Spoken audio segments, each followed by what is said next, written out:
questions, I'm going to hit the recording because folks wanted to hear their questions answered. Okay, you got it. Thanks.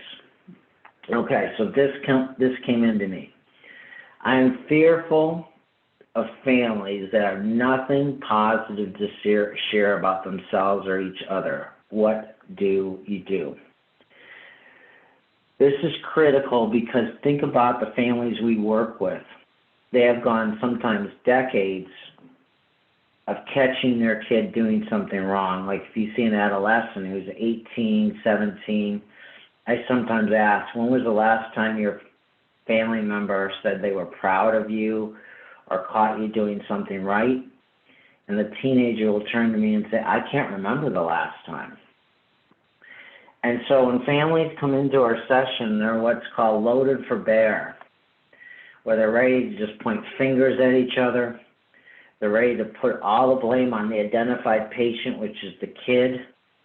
And basically, if we don't do something to interrupt this pattern, there's no difference from living room to therapy room, whether it's telemedicine or, in fact, early in my career, I had one family member said to me that chilled me to the bone. She said, you know what, I enjoyed coming to your session today because I could basically, get all my stuff out, but we do this at home, so I'm wondering why we're paying you.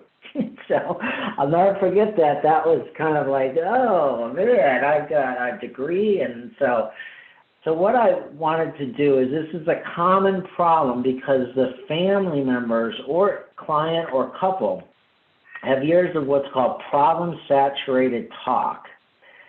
And we want to start them through hero talk or hope talk. Remember, clients don't care how much you know until they first know how much you care. Let me repeat that again. Clients don't care how much you know until they know how much you care. So what you have to do is right out of the gate, you have to create high joining and rapport building. Because if the families don't come out of that first meeting with you going, there's hope talk, and this was just a session where we're just re-traumatizing each other, like they don't say that, right? Then they don't come back. And the kid feels more hopeless. I've had kids go out of my office with their tail between their legs saying, this is just like home. The question I came up with when I was building this book with Ellen is what can we do to dramatically increase the odds to start hope talk, fan the flames. You're going to hear an audio recording in just a second of this. Now here's something that was revolutionary to me. I don't know if you guys agree, but when I would get a client ready to come in for a first session, I didn't realize that treatment began with the first phone call.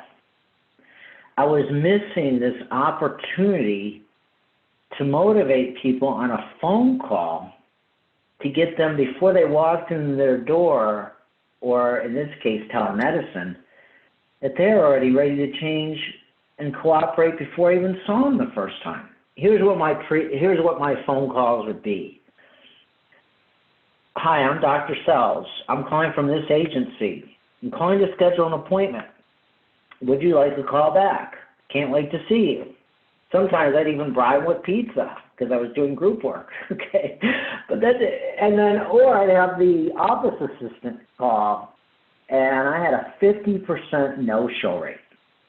And it was so easy for me to chalk that up to, well, you know what? The 50 people that didn't come in weren't ready for change, obviously, right? It's not me. They're resistant, unmotivated, untreatable. So, I can sleep like a baby at night. But that all changed when I went to a mentor of mine. I said, why do you think I got a 50% no-show rate? He says, do you really want to hear the reason? Or do you want to keep sleeping like a baby at night? I go, I do want to hear the reason. When clients don't show up, it's the best way they know how to tell you that what you're doing is not working. Like when they show up late for sessions, they don't do the homework, they don't come out and say you're not doing what's working. They don't even know consciously. But many times when clients don't show up, they're telling you the best way they know how that what you're doing is not working. And I was like, man. So with the help of the families and a lot of research, we came up with a technique called the motivational phone call, and I want to share with you one of the key questions. You're going to hear in this video clip real quick that this is a burnt-out case that I come in as a consultant for. The parents have been in treatment for over a year. It started, the trauma event was a bullying incident that was so rough that the daughter refused to go back to school and had school phobia. And she's not doing well on homeschooling either. So what happens is sometimes the trauma hits and then it grows like the legs of a spider. Like from the trauma, the symptoms emerged of increased anger and disrespect. And at first, the parents were giving Lucy a pass, like, you've been traumatized, you've been bullied. But when this extends for 6 months to a year, they say, we don't even want to hear the trauma anymore. We're tired of you saying F you. We're tired of you putting your fist through the wall, and we don't care about the trauma. So this family becomes calcified, where the longer this goes on, it goes from a common cold, metaphorically, to pneumonia. And if the family keeps going, it's going to be death emotionally. They're this close, right? So how many of you can imagine by a show of hands that Lucy doesn't get hope talk much? You know? Okay? So we have to do what's called a pattern interrupt. We have to get them to not know what we're doing, but to interrupt that pattern of negative talk all the time. So when I call Lucy's mom, I'm going to ask her a key question after I introduce myself. In the past, it would be, here's the appointment. I'll call you if you need reminders. Goodbye. I hope to see you. Wasn't that callous, but you got the idea. Now, using this technique called the motivational phone call, I ease into the conversation by asking the mother, if I get to know Lucy better, what qualities would I come to admire about her? Now, the question that came in was, what if families don't talk positively? What I find is we've got to give them the strategic questions because they want to go here. I guess I'm an optimist. I believe human beings will do well if they can. I believe people will go to the light and not the darkness if you show them a clear path. So I learned in this kind of model that this is a model of action because I was taught in graduate school to be non-directive, but when families are traumatized and stuck, they don't need AAA to come into their house and say, how does the car feel? They need immediately tools to answer the question, now what? How do we get the car? Well, we can't say, does the car want to change? Let's give the client insight. They need someone to help them get the car out of a ditch and moving forward. And then they can start to heal themselves. I don't know if you agree with that metaphor or not, but this is what I've seen really works. So as we go on, let me show you this question, and I want you to use it tomorrow at work. I mean, you can do it anywhere. You can do it in person. You can do it telemedicine. You can do it on the phone.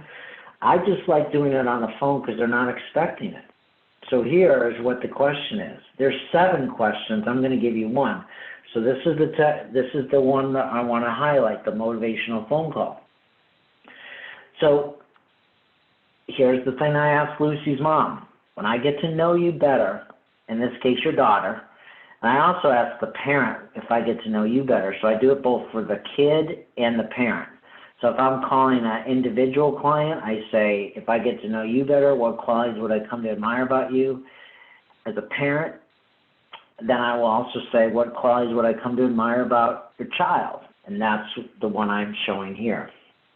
So here, let's listen. So you be the judge, and I'll ask you guys to put, in your chat bar, if you were a fly on the wall, are you starting to see the mother go from problem-saturated talk to hope talk?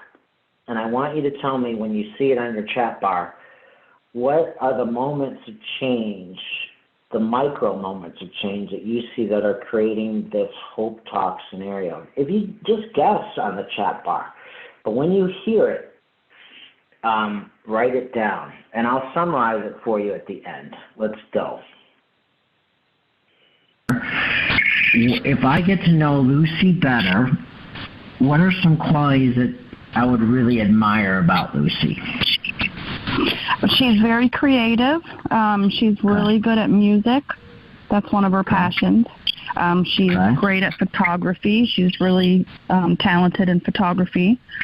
She does draw here and there. She doesn't think she's good, but I think she's pretty good at it. She's very strong-willed, which can be a good and a bad thing. But she's very creative. She's very intelligent. So let me pause here for a second.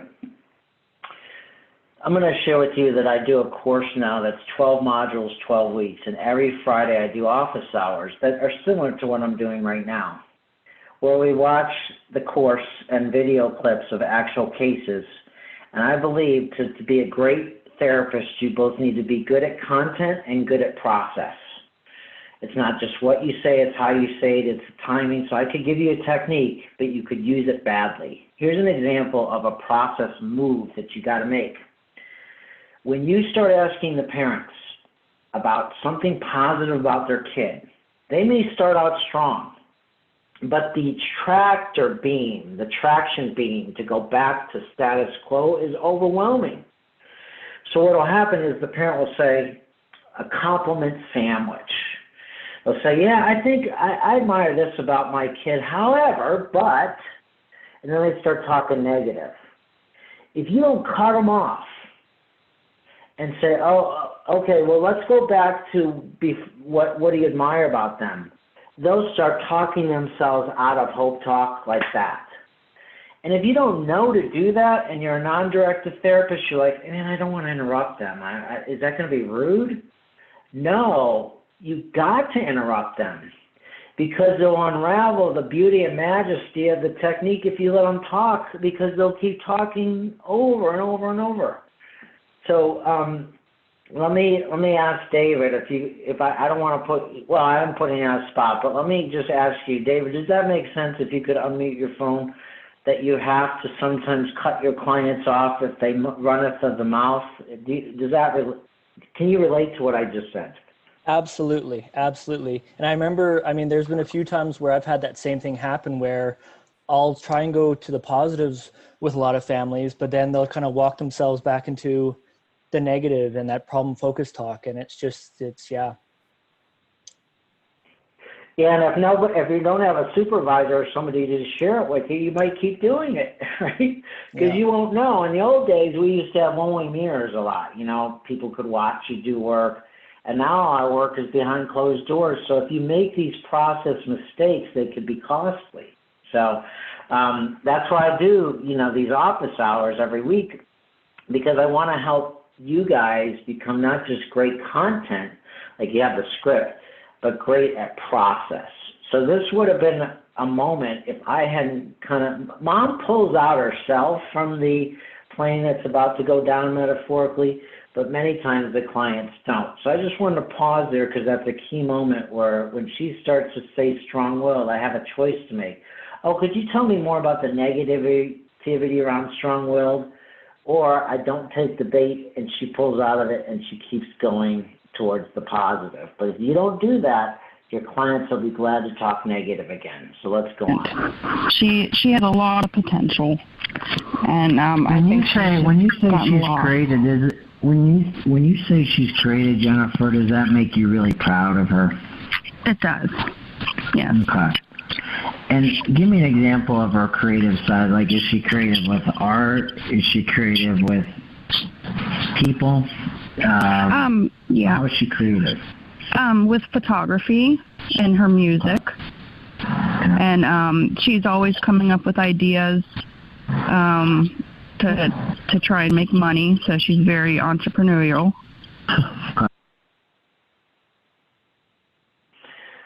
Okay, again, another process point. When somebody says she's creative, don't say, okay, next question. Fan the flames of hope. Or you say, could you give me an example? When you say creative, what do you mean? When you say you're proud of her, what do you mean? Give an example. Too often we leave these beautiful moments of change too quickly where we don't pause for a purpose. Let me repeat that. You have to pause for a purpose. And so the Q&A box, where I want you guys to, if you wouldn't mind typing this in, why would this question be important for your trauma practice and help increase your show rates? Why do you think, just take a guess, that this question is going to be important for you, and why do you think it would increase your show rates? Let's see what you guys... Okay, so I hear a lot that families aren't ready for change. That I do too, but then I get surprised that they are more ready for change than you think when you start using these questions. And Brian says, you could miss important information. Totally agree. Like when I first came on this consultant case, the therapist said, I don't think the parents can see anything positive about Lucy. And the therapist had gotten into what's called a self-fulfilling prophecy, so she had gone down that road. And Sarah writes, it sets the stage for positive change. You're right. People don't care how much you know until they know how much you care. But when they know that you care, they're ready to hear what you have to say, right? So what happened would be is clients would come into that first session with a harsh startup.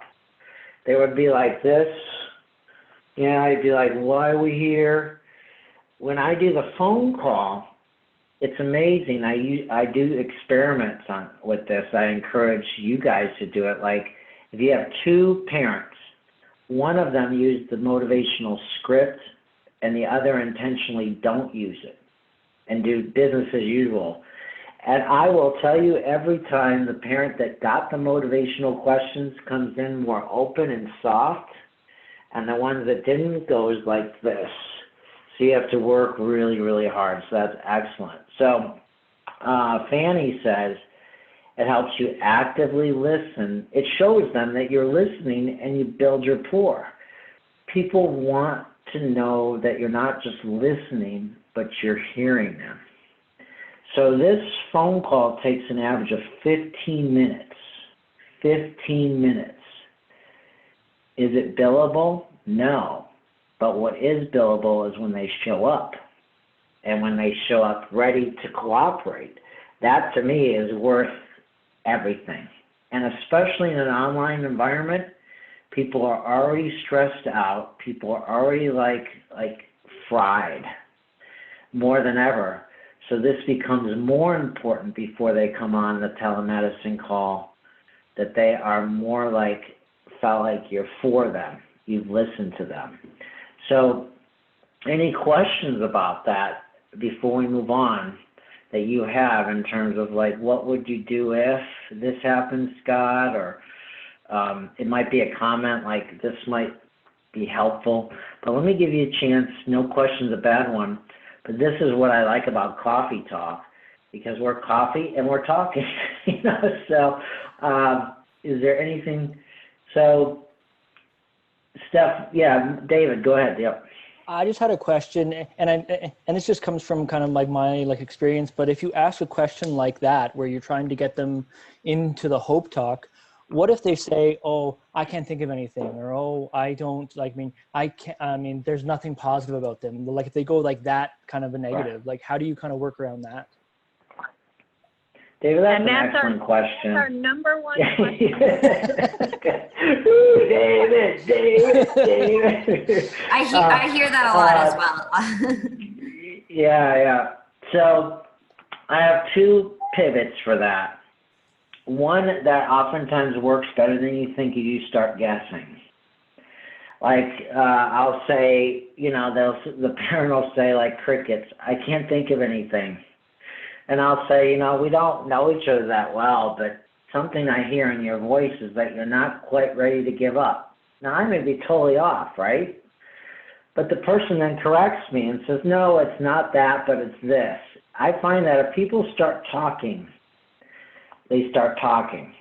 Now, if that doesn't work, I will give a couple compliments, like here's what I see, you know, because that softens them up. Like, and I'll say I don't know for sure, you know, I'm just guessing. You got to qualify. You can't, because the person is like, I'm just talking to you for 10 minutes. How do you know? And you go, sometimes I go with my gut. You're honest, right? And then if that doesn't work, I do move on, you know. But, and I don't set up the kid for failure, because if I use these questions in the session and I ask the parent, you know, what clouds your mind about your kid, I'm kicking the tire. And if the parent says anything positive, then I can go to the kid and say, what qualities do you admire about your parent, right? But I'm not going to set up the kid. Could you imagine the parent says nothing? And I said, well, your parent just said nothing, so why don't you go ahead and take, you know. So, but you're going to be surprised, David, how people want to go here. Like they're begging to go here. They're really hurt and traumatized, but they remember the times. It's like waking them out of a coma where you're breathing life onto them. So if you just start guessing, that helps. Great question. Any other questions about this? This is fun for me. I love doing this stuff, guys.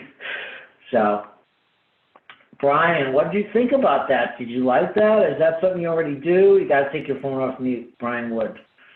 I have a question. Go ahead. No, go ahead.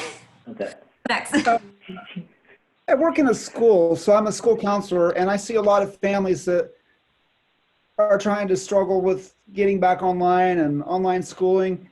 And just from the stuff that you've said about the positive phone call, building hope, they'll get a call from the principal and they won't answer it. But when they get a call from me, they have been, hey, I'm here to help. What can I do for you? And just that 2 seconds of giving that glimpse of hope makes things go a lot easier. It's huge, because I have to play that role sometimes to get into the IEP meeting, right? Yeah. It's an important meeting, and I want to get them ready. And so I did a webinar last month that we can send to you on a family I worked with who was going back to school with the school officials on the call. And I had an agenda, and you'll see that I used the school administrator to talk about positive things about the family. So this could be also used by anybody in the school system. So I appreciate that, Brian, really much. And then you had another question or comment. Yeah, go ahead. Sure. Do you have another one, Brian? If not, okay. I just wanted to say about sometimes with the parents, a lot of times what we're seeing is, you know, maybe mom's involved. It'll be like mom and child, but the dad is like a key component, and but the family's just like, oh, but they're just never home. But the more you hear, you're like, but the times they are home, it's a concern, and we need the whole family to come together, and it's hard sometimes.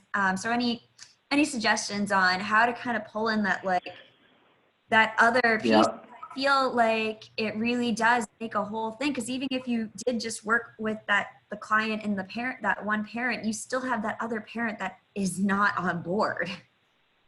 Yeah, I get very creative and outside the box, where I will have I'll say to the family, did you guys like some of these questions that initiated, you know, positive things? And they'll say, yeah, we like that. So you can imagine that your dad or your husband not being here would love to hear some of these things. So could we together craft a letter saying we really want you, we really need you, and even I'll have the kids draw on the letter, like stick figures or whatever, and say, you know, we want you here, we miss you. And so and then we seal it in an envelope, and they get creative where they put it near the shaving kit, you know, of you know, and then everybody gets into it. No, then one kid will say, let's put it in the cereal box. No, let's put it under the oatmeal, you know. And so I've had a number of fathers go, what did you do to my family?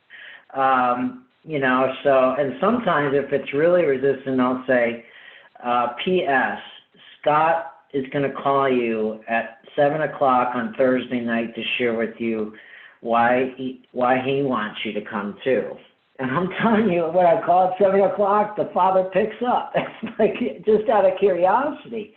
So those are outside the box ideas that we have to use. Now, may not work, it might, but sometimes we're odds makers in Las Vegas. We're raising the odds of success. And we're going with that theory that people want to do well if they can.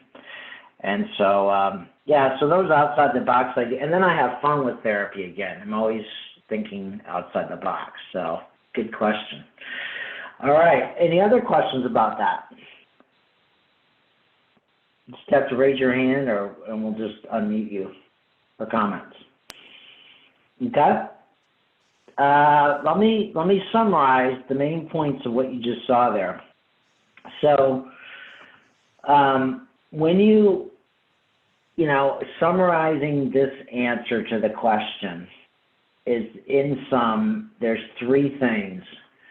I asked this admire question on the phone or in person. That helps stimulate the family or client to start talking positively.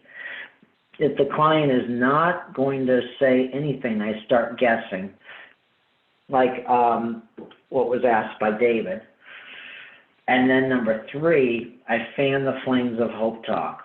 I don't just say, oh, next question. I always say, could you give me more examples?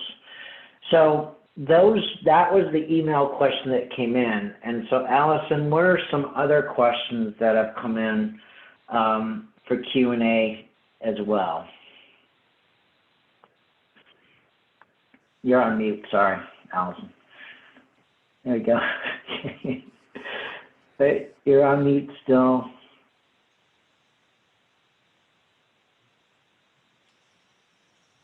Nope, your phone's not working. Maybe you can just type it in the chat bar. See, we got to get. Oh, there you go. Yeah, I'm sorry, Judith. So, John, are you able to ask your question? Sure. So, Dr. Sells, I'm curious about fidelity. So, as I begin to really work this model, I have this experience that's behind me.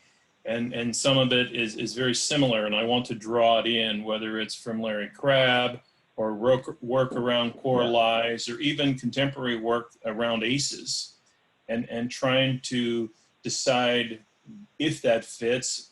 Should I allow it to fit, or do I stick with the fidelity in order to get the outcomes? And so where is that finding myself in who I am and what I know, but really trying to honor the fidelity of your model? Well, I've tried to make it easier because when I finished the book, I had a decision to make. Well, I just let people buy the book, and it's a book that has the scripts in it. It increases fidelity because it's more like you call manualized, and sometimes you have to be more structured to be more spontaneous. So that was covered.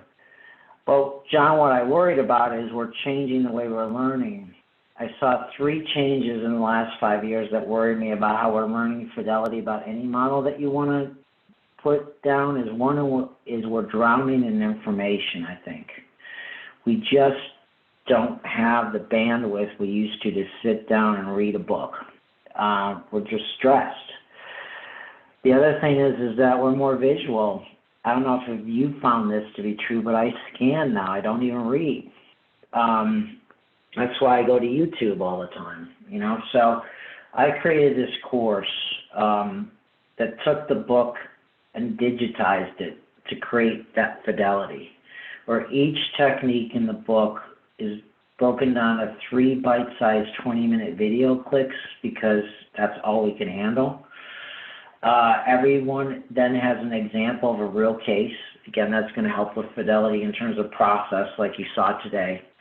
And then it has a worksheet to go with it, and then office hours on Friday. So when you have questions, when you go through it, you would say, like David said, well, what do you do if this happens? What do you do if this happens? So it's an experiment where I wanted to create a course you can do at home or in your office that's enjoyable, you can consume it easy, and you get results right away.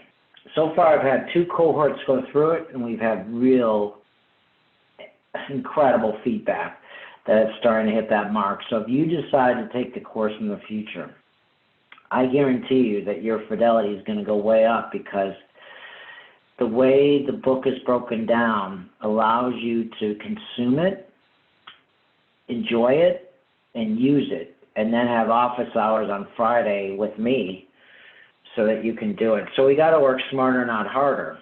And so that's the great experiment. I was about to retire after I wrote the book, but I'm not retiring, I'm refiring, because I saw that family therapy is, if you haven't had it in graduate school, it's like you're speaking a new language. It works, but you can't go back to graduate school. You just don't have the time. So I'm hoping that you might be one that does do the course, because I think it would really fit that question. Like, what I see behind it is, I can tell by your question, you're a man that wants to do work with excellence. You want to make sure that when you take tremendous responsibility when you walk in the room, that you want to deliver things because you really, really know that their lives are in your hands. And you're not just going to pick up something fly by night and just say, I'll just throw it at the wall. Is that a close, accurate description, John, of you? Yeah.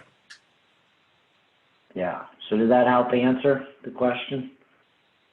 It does. I think I just, as I become more familiar and work the model, I will have less of a need for that, because my outcome will be healthy families, and maybe they don't need to know what I know to be healthy. They just need to do as the playbook says. Yeah, the other thing I wanted to comment on that, John, is that I was taught in graduate school one way to change a stuck system was to help my clients get to think their way into a new way of acting, which was to help them gain insight, to have a moment of, I never thought of it that way before.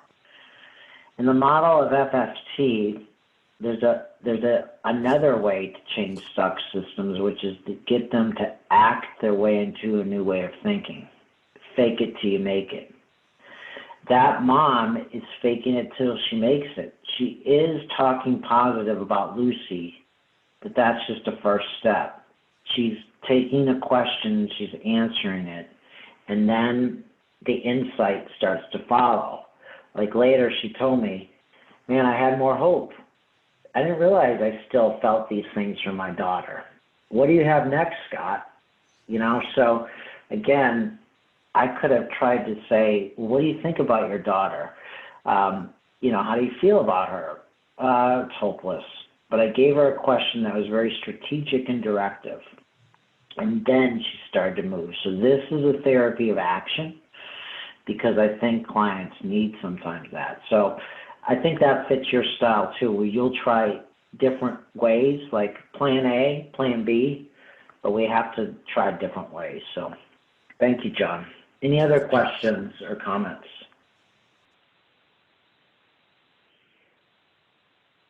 Allison, you're still on mute. I'm going to let everyone think for just a minute here. But we did have a question that came in. I'm hoping I'm saying this name right. Ilse from the Netherlands was also asking about the book, a similar question. And so she had written and said that she uses the book as a resource. So she was wondering sort of the difference between the book and the course. She said, does the FST course offer anything different? Yeah, 4 things. One is the book just sits there and you're reading it and you're looking at case studies. The course allows you to watch me talk about the technique and then show it using Zoom consults. So you're going to go from reading or trauma-informed to trauma responsive. So the course gives you that bridge from education to application. The book gives you education. And that feeds into what I said, content and process. Number one, the course gives you process on steroids. Number two, it's not just a course, it's a community. There's a private Facebook community for the course. It's 12 weeks, so you kind of go into different cohorts. And in those 12 weeks, you help each other. You start helping one another on Facebook community, but you'll also come to office hours and help each other. So the second thing is not only am I answering the questions that are coming in, but people are starting to feel like I'm not alone. And I don't know about you, but when you're doing trauma, you can get secondary trauma yourself. And people have said over and over again, I like the community of the course. It's not just a course. Number three, it's nice to have CE units along the way. You watch the videos and you electronically take the test and you electronically get your certificate. So you're not just sitting there doing something, you're actually getting something that's part of the course, that's included in the course. And then the fourth thing is the worksheets. It breaks it up into bite-sized pieces where you have the book, but then these worksheets break it down and it's like, okay, I'm about to go into a session and I need a playbook, and then the worksheet just makes it come alive. There's also a cool technology called Searchy in that, and like Google on steroids. So John, if you're about to go into a session and you're like, man, I need something in the course about reframes. I know it's in there throughout the course, but I don't have time to go through it. You just put the word reframe in and it instantly Searchy brings up every part of the course that refers to reframe, and you can just click it and watch it, click it and watch it. So again, we have a need for speed. Speed is how can I learn this quickly? So the four things, our community, process, being able to consume the material quicker and get better results. So that's why I did the course, because we've changed our learning, and we're more virtual. So, in fact, I wasn't going to do this, but I'm just going to do this real quick. But you can see the, let me just share screen here. But you can see the course and not only how pretty it looks, but you can see that each one, has the lesson overview, the post-tests, and it shows you here, it's got the video and the worksheet, and so it's really, really designed for you guys to really learn this. So I wasn't going to do that, but I'm a visual person, so. Yes, Allison, sorry, go ahead. Allison, I got one more. How are other professionals, managing now that we are going more virtual? How has that been as far as still having that engagement and interaction? I feel like it's a whole new world.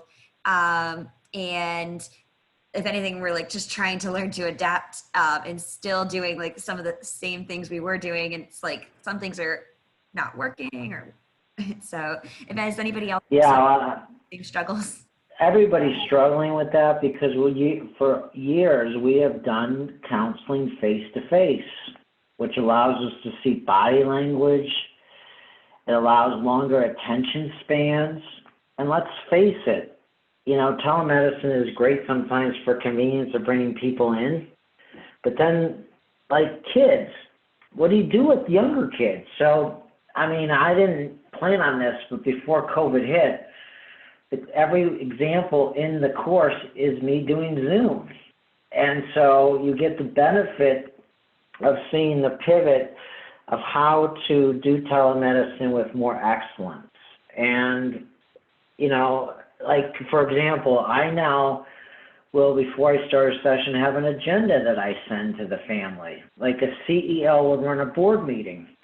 And I'll say to them, look, we only got 20 minutes of your attention span.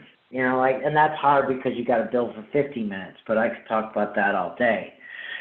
But again, having an agenda, like what are the goals, what's the end in mind, is using a creative pivot of telemedicine to make the best lemonade out of lemons. And so the course actually does that, where it shows you how to deliver telemedicine with excellence, because I had to do that to do a virtual course. So while I don't like it, I'm not going to sit around and stew about it. I'm going to say, how can we make the best out of what we got to deal with? So, yeah, great question. So, and actually, well, I was going to say there was another question that was submitted by Brian, and it's actually just dovetails right on what you just said, Scott. So it was, I agree that the extended family can support treatment, but honestly, how do you manage so many people in a session? And so I just wanted to highlight, so that we had on the recording, that Dr. Sells, you just shared about using the agenda and structuring that, and it just, maybe you could say just another point or two about that. Yeah, well, I didn't plan on this either, but the webinar I'm doing at the end of the month is going to be highlighting that very point. Like, I want to bring a case in where I've got people from 4 different states on Zoom, where Zoom actually helps me, because without Zoom it would be difficult to bring all these people in from different states. But I use in the example the beauty of using an agenda and having a very specific, so if you guys would register for this, it's going to be on 12 Eastern on the 28th or the 30th or the 6th. You'll get that answer. The short answer is that you'll see how I do it with an agenda, but you got to see it to believe it, I think. And so if you guys are interested in, I want to be able to do better at engaging the extended family. I know there's power in it, but I'm not sure how to bring all these people in the room who don't like each other, who actually hate each other. I'm going to show you some ideas to increase the odds of doing that. And so if you can come to one of those, I think you'll be really happy. And also, of course, share it with your colleagues as well if you know some people that are interested in family trauma work. So it's just traumatechniques.com, and it will just take you to this page, and you just register for one of those lives. So I'll just say stay tuned on that one, because I wouldn't do it justice to, you got to see it to believe it, kind of thing. So any other questions as we wrap up today? We did get a few more, but we'll just have to save those for another time, because I want to be respectful of everyone's time today. So we'll do that. Yeah. Oh, wait. Yeah, I loved it, guys. Wait. Yeah, go ahead, one more Allison. question, and I'm sorry, it's eSword. It's eSwords, but I don't know your first name. Oh, hold on. Yeah. You need to yeah. unmute. Can you unmute? You might need to unmute if you're on your phone.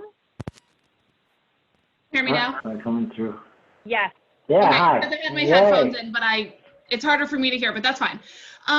So I just had a question, and maybe now is not the time, but I do plan on continuing to come to your webinars and whatnot. But so I am a school social worker, and I get some mixed reviews from my colleagues, but I don't know if it's from my past work history where I've worked in a lot of different settings, but I feel like the family piece is so important, especially because I see my kids that I work with, and I do mostly high school, where I work with them and I see them every single day.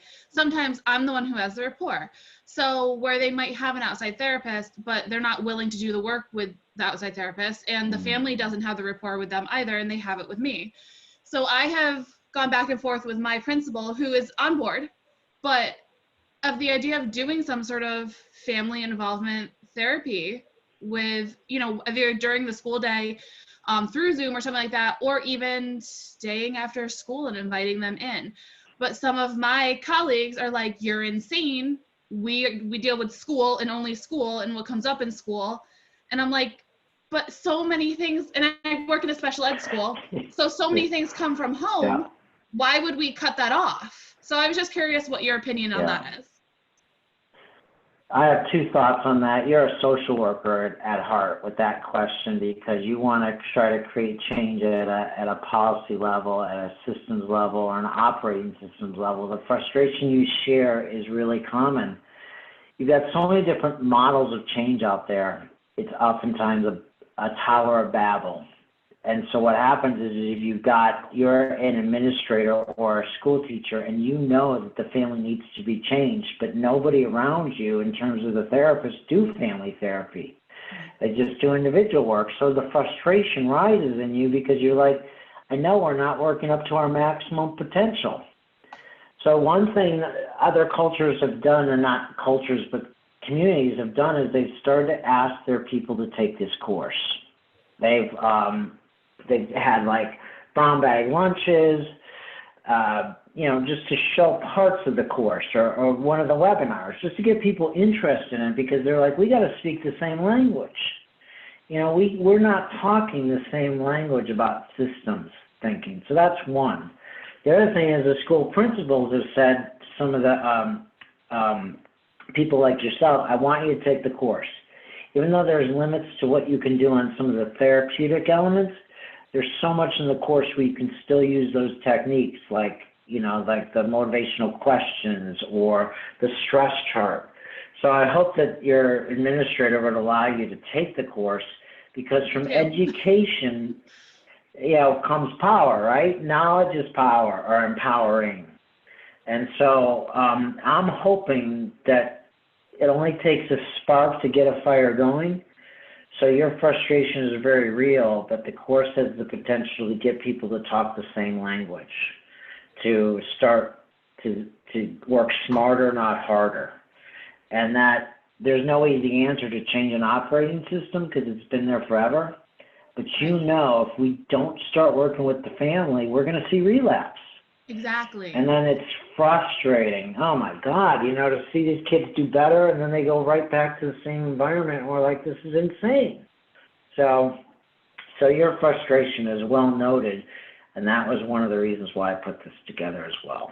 So great question. Great way to end it as well. Awesome. So guys, have a great rest of your week. This is fun, and I hope you enjoyed it. Take care, everybody. Bye now.